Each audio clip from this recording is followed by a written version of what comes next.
My necessaries are embarked.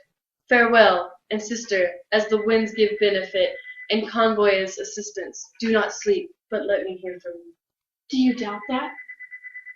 For Hamlet, and the trifling of his favor, hold it a fashion and a toy in blood, a violet in the youth of primy nature, forward, not permanent, sweet, not lasting, the perfume and suppliance of a minute, no more. No more but so? Think it no more, for nature, crescent, does not grow alone, in those and bulk, but as the temple waxes, the inward service of the mind and soul grows wide withal. Perhaps he loves you now. And now no soil nor caudle doth besmirch the virtue of his will.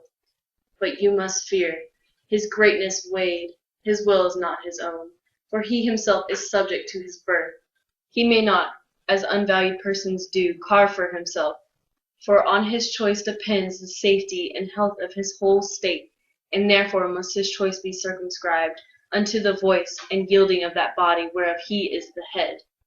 Then, if he says he loves you, it fits your wisdom so far to believe it, as he in his particular act and place may give you his saying deed, which is no further than the main voice of Denmark goes withal. Then weigh what loss of your honor you may sustain, if with too credent ear you list his songs, or lose your heart, or your chaste treasure open to his unmastered importunity. Fear it, Ophelia, fear it, and keep you in the rear of your affection, out of the shot and danger of desire. The chariest maid is prodigal enough if she unmask her beauty to the moon. Virtue itself scapes not calumnious strokes. The canker galls the infants of the spring, too oft before their buttons be disclosed, and in the morn and liquid dew of youth, contagious blasphements are most imminent. Be wary then, best safety lies in fear. Youth to itself rebels, though no one else near. I shall the effect of this good lesson keep, as watchman to my heart. But good my brother, do not, as some ungracious pastors do, show me the steep and thorny way to heaven. Whiles like a puffed and reckless libertine, himself the primrose path of dalliance treads, and recks not his own reed. Oh, fear me not, I stay too long. But here, my father comes. Yet here, Laertes, aboard for shame, and the wind sits in the shoulder of your sail, and you are stayed for. There, my blessing with thee, and these few precepts in thy memory. Look thou character, give thy thought no tongue, nor any unproportioned though to his act. Be thou familiar, but by no means vulgar. Those friends thou hast, and their adoption side, grapple them unto thy soul with hoops of steel, but do not dull thy pain with entertainment. Of each new-hatched, unfledged courage, beware of entrance to a quarrel, but being in, bear that the opposed may beware of thee. Give every man thy ear, but few thy voice. Take each man's censure, but reserve thy judgment. Costly thy habit as thy purse can buy, but not expressed in fancy, rich, not gaudy, for the apparel oft proclaims the man, and they in France of the best rank and station are the most select and generous, chief in that. Neither a borrower nor a lender be, for loan oft loses both itself and friend, and borrowing dulleth edge of husbandry. This above all, to thine own self be true, and it must follow as the night the day. Thou canst not then be a false to any man. Farewell, my blessing season is to thee. Most humbly do I take my leave, my lord. The time invests you. Go, your servants tend. Farewell, Ophelia, and remember well what I have said to you. 'Tis in my memory locked, and you yourself shall keep the key. Farewell. What is't, Ophelia, he hath said to you? So please you, something touching the Lord Hamlet. Marry, well bethought. 'Tis told me he hath very oft of late given private time to you, and you yourself. Have you your audience been most free and bounteous?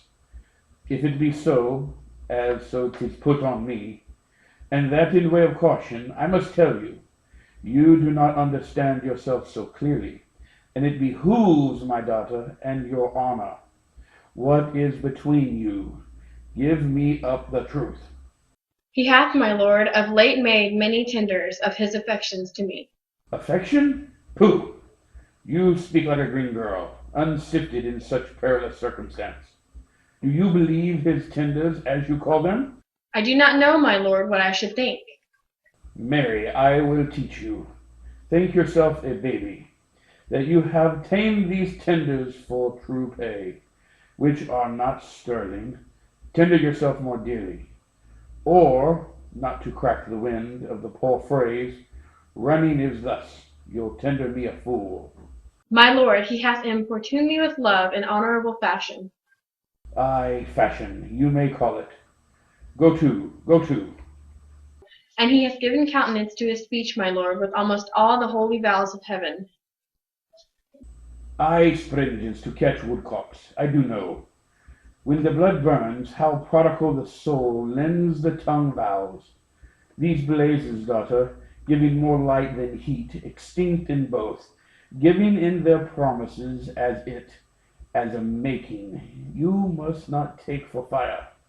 From this time, be something scanter of your maiden presence.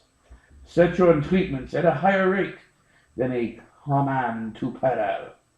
For Lord Hamlet, believe so much in him that he is young, and with a larger tether may he walk than may be given you. In few, Ophelia, do not believe his vows, for they are brokers, not of that dye which their investments show, but mere imperators of unholy suits, breathing like sanctified and pious bawds, the better to beguile. This is for all. I would not, in plain terms, from this time forth have you so slander any moment leisure as to give words or talk with the Lord Hamlet. Look to it, I charge you. Come your ways. I shall obey, my lord.